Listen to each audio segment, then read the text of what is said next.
নমস্কার বন্ধুরা, নবদিগন্ত চ্যানেলের পক্ষ থেকে আপনাদের সকলকে জানাই স্বাগতম। তো বন্ধুরা, আজকে সকালের গুড মর্নিং জানিয়ে আমি আমার দর্শক বন্ধুদের উদ্দেশ্যে আবার একটি নতুন আপডেট দিতে চলেছি এই ভিডিওতে। তো আজকে আমি আপনাদের জন্য যে আপডেটটি দিতে চলেছি সেটি হচ্ছে প্রাথমিক শিক্ষা পর্ষদ 2022 প্রাইমারি টেটের যে 24টি প্রশ্ন ভুল ছিল, সেই 24টি প্রশ্ন ভুল নিয়ে সিঙ্গেল বেঞ্চের যে অর্ডার ছিল বিচারপতি রাজাশেখর মান্থার, সেই অর্ডারকে চ্যালেঞ্জ করে তারা কিন্তু এবারে ডিভিশন বেঞ্চের দ্বারস্থ হলো। তো আপনাদের সাথে এই ভিডিওতে আমি এই বিষয়ে বিস্তারিত আলোচনা করব যে আগামীতে ঠিক কী হতে চলেছে প্রশ্নবুল মামলা নিয়ে।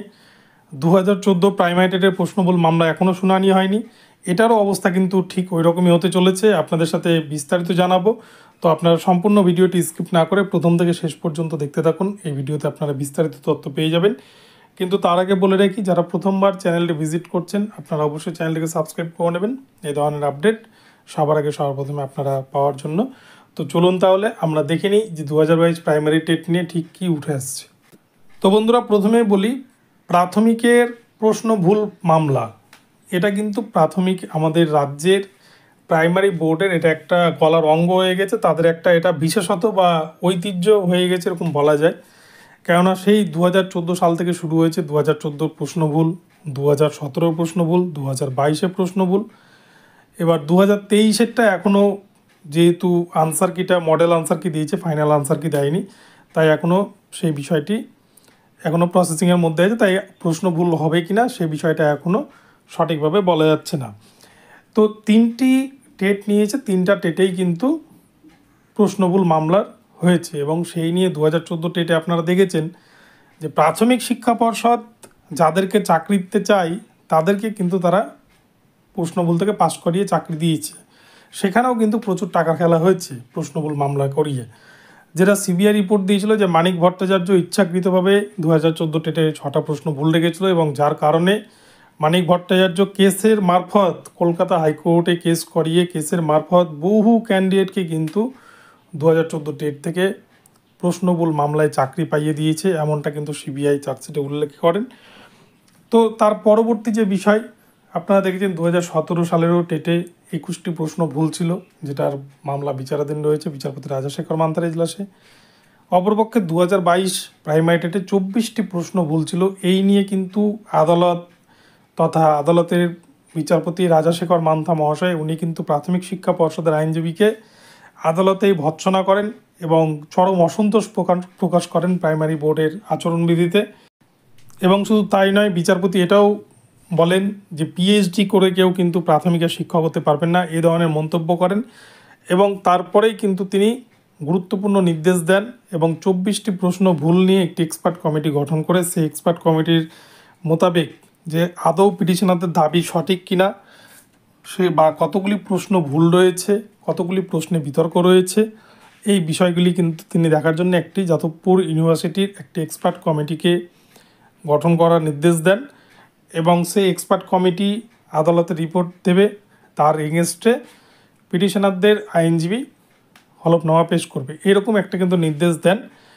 তো এই মামলার পরবর্তীতে প্রাথমিক শিক্ষা পর্ষদ সিঙ্গেল বেঞ্চের রায়কে, রাজাশেখর মান্থার রায়কে চ্যালেঞ্জ করে তারা কিন্তু এবার ডিভিশন বেঞ্চে গিয়েছে।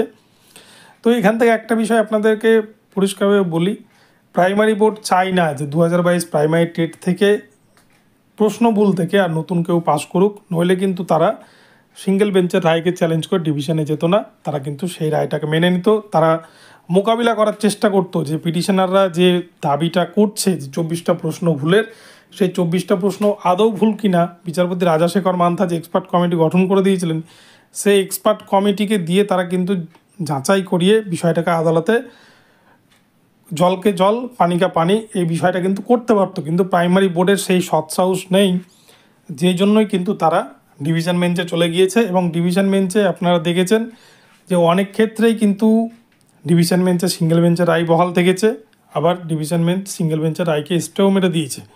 বিশেষ করে বিচারপতি সৌমেন সেনের বেঞ্চে আমরা দেখতাম যে সিঙ্গেল বেঞ্চের যত রায়, বিচারপতি অমৃতা সিনহা ম্যামের, বিচারপতি অভিজিৎ গাঙ্গুলি স্যারের, এই সমস্ত রায়কে কিন্তু সৌমেন স্যার স্টে দিয়ে দিতেন। আদারওয়াইজ সুব্রত তালুকদার স্যারের বেঞ্চে গেলে সেগুলো কিন্তু আবার সিঙ্গেল বেঞ্চের রায় বহাল থাকতো। তো এই যে ডিভিশন বেঞ্চে মামলাটি গিয়েছে, এক্ষেত্রে কি হবে সেটা বলা মুশকিল, তবে ডিভিশন বেঞ্চ যদি সিঙ্গেল বেঞ্চের রায়কে বহাল রাখে তাহলে কিন্তু প্রাথমিক শিক্ষা পর্ষদ সুপ্রিম কোর্টে যাবে বলে শোনা যাচ্ছে। এবং আপনারা জানেন 2014 প্রাইমারি টেটের প্রশ্নবুল থেকে টাকা নিয়ে যাদেরকে বা দুর্নীতি করে যাদেরকে চাকরি পাইয়ে দেওয়ার কথা ছিল তাদেরকে তো চাকরি পাইয়ে দিয়েছে, এবং তার পরবর্তীতে যেগুলো মামলা হয়েছে ম্যাট 1594 বা 6টি প্রশ্ন ভুল নিয়ে, তাদেরকে চাকরি দেবে না বা তাদেরকে পাস করাবে না বলেই কিন্তু প্রাইমারি বোর্ড সিঙ্গেল বেঞ্চ প্রত্যেককে 6 নম্বর করে দেওয়ার অর্ডার দিলেও, ডিভিশন বেঞ্চ প্রত্যেক পরীক্ষার্থীকে 6 নম্বর করে দেওয়ার অর্ডার দিলেও তারা কিন্তু সুপ্রিম কোর্টে নিয়ে গিয়ে মামলাটিকে আটকে রেখে দিয়েছে। ঠিক যেমনভাবে দেখলেন যে 3929 মামলাটাকে পর্ষদ ঠিক হাত করে পিটিশনারদের বিপক্ষে কিন্তু বের করে নিয়ে চলে আসলো। এরকমই কিন্তু তারা প্রশ্নমূলের মামলাগুলোকেও করতে যাচ্ছেন, এবং পরবর্তীতে দেখা যাবে হয়তো যে প্রাইমারি বোর্ড যেটা চাইছে সুপ্রিম কোর্ট সেই দিকেই রায় দিচ্ছেন। তার একটা বড় কারণ আছে, কেননা সুপ্রিম কোর্টে লয়ারদের যে ফিজ, সে ফিজ জোগাড় করার ক্ষমতা কিন্তু বেকার ছেলে মেয়েদের বা পিটিশনারদের থাকে না, আর যে কারণে তাদেরকে খুব কম দামি উকিল দিতে হয় বা জুনিয়র উকিলদেরকে দিতে হয়। আর এটারই কিন্তু ফায়দা লুটে প্রাথমিক শিক্ষা পর্ষদ। তারা কিন্তু সুপার সিনিয়র অ্যাডভোকেট, আপনারা দেখেছেন 3929-এর ক্ষেত্রে তারা সুপার সিনিয়র অ্যাডভোকেট দিয়েছিলেন, এবং তাছাড়াও আরও বিভিন্ন কেসে আপনারা দেখেছেন যে প্রাইমারি বোর্ড কিন্তু সুপার সিনিয়র অ্যাডভোকেট দেয়, সেখানে কিন্তু 4-5টা করে সুপার সিনিয়র অ্যাডভোকেট দেয়, যাদের ফিজ এক একটা হিয়ারিংয়ে 20 লাখ টাকা করে থাকে। এই সমস্ত অ্যাডভোকেটদের সামনে কিন্তু জুনিয়র অ্যাডভোকেটরা টিকতে পারে না, যুক্তি টিকে না, সেই জন্যই কিন্তু প্রাইমারি বোর্ড বারংবার সুপ্রিম কোর্টে জিতে যাচ্ছে। তো এক্ষেত্রে প্রশ্নবুল মামলাও আগামীতে হয়তো সুপ্রিম কোর্টে চ্যালেঞ্জ হতে চলেছে, এবং প্রশ্নবুল মামলাও 2022 প্রাইমারি টেট পাসদের আগামীতে হয়তো হাতছাড়া হতে চলেছে। যেহেতু প্রাইমারি বোর্ড চায় না যে 2022 টেট থেকে আর কেউ পাস করুক, তাই কিন্তু তারা আগামীতে সুপ্রিম কোর্টের দ্বারস্থ হতে চলেছে। অপরপক্ষে 2017 প্রশ্নবুল মামলা নিয়েও শুনানি রয়েছে জুন মাসে বিচারপতি রাজাশেখর মান্তার এজলাসে। সেটির বিষয়েও কিন্তু একটি এক্সপার্ট কমিটি, যেটি বিশ্বভারতী বিশ্ববিদ্যালয়ের এক্সপার্ট কমিটি গঠন করার নির্দেশ দিয়েছিলেন বিচারপতি রাজাশেখর মান্থা, এবং সেই এক্সপার্ট কমিটি যা রিপোর্ট দিবে সেটাই কিন্তু হলফনামা আকারে আদালতে পেশ করে তার বিপক্ষে পিটিশনারদেরকে রিপোর্ট জমা করতে হবে, এবং সেই রিপোর্টের উপর ভিত্তি করেই কিন্তু জাজমেন্টটা আসবে। তো 2017 প্রাইমারি টেটদের বিষয়ে এখনও পর্যন্ত কিছু কিন্তু জানা যায়নি যে তাদের বিরুদ্ধে কি করতে চলেছে প্রাইমারি বোর্ড, কিন্তু 2022 প্রাইমারি টেট পাসদের বা যারা প্রাইমারি টেটে অংশগ্রহণ করছিলেন, যারা উত্তীর্ণ হতে পারেননি, তাদেরকে আর কোনো নম্বর দিয়ে তাদেরকে পাস করাতে চায় না, এটা পরিষ্কার, সেই জন্যই তারা ডিভিশনে গেছে। তো দেখা যাক কি হয়।